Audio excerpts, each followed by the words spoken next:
Agora sim, podemos então ler o texto. Mateus capítulo 3, versos 13 em diante. Por esse tempo dirigiu-se Jesus da Galiléia para o Jordão, a fim de que João o batizasse. Ele, porém, o dissuadia, dizendo: É eu quem preciso ser batizado por ti, e tu vens a mim? Mas Jesus lhe respondeu: Deixa por enquanto, porque assim nos convém cumprir toda a justiça. Então ele o admitiu.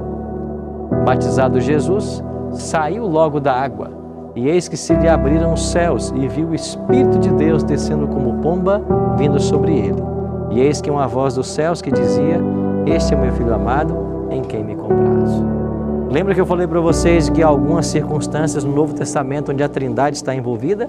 Aqui é um caso.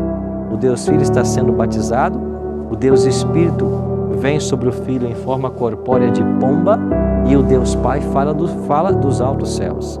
Este é o meu Filho amado, em quem me comprazo.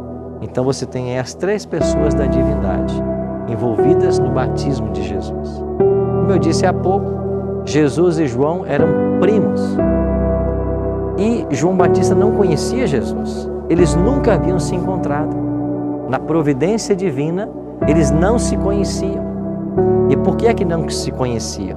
Porque João Batista, sendo um grande profeta, e Jesus disse que não houve profeta maior do que João Batista, dos nascidos de mulher, ele é o maior.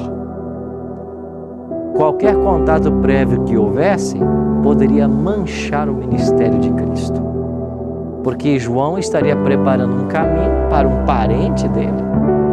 Então, na providência divina, eles não se conheciam. E a primeira vez que João vê Jesus é quando ele já chega pedindo para ser batizado. Quando João viu Cristo se aproximando, ele reconheceu nele a divindade. O semblante de Cristo carregava uma santidade que João jamais havia visto. E quando Jesus pede para ser batizado, e João estava batizando a multidão no Jordão, João então diz para Jesus: Você me pede para ser batizado? É eu que tenho que ser batizado pelo Senhor. E Jesus disse: Não, João, por enquanto tem que ser assim, para que se cumpra toda a justiça.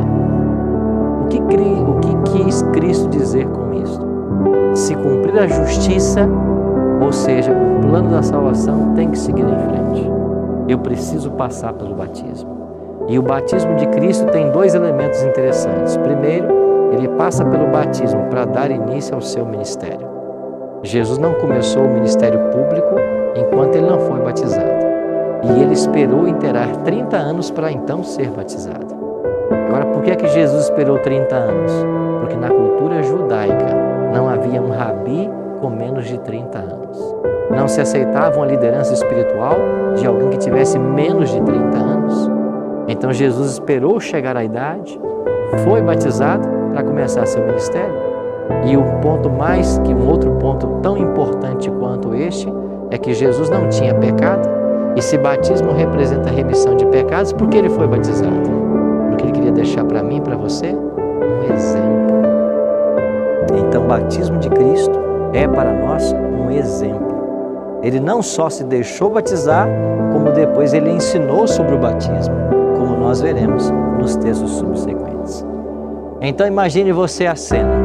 Cristo, ao ser batizado por João Batista, ele sai do rio e então ele recebe a unção do Espírito. Para quê?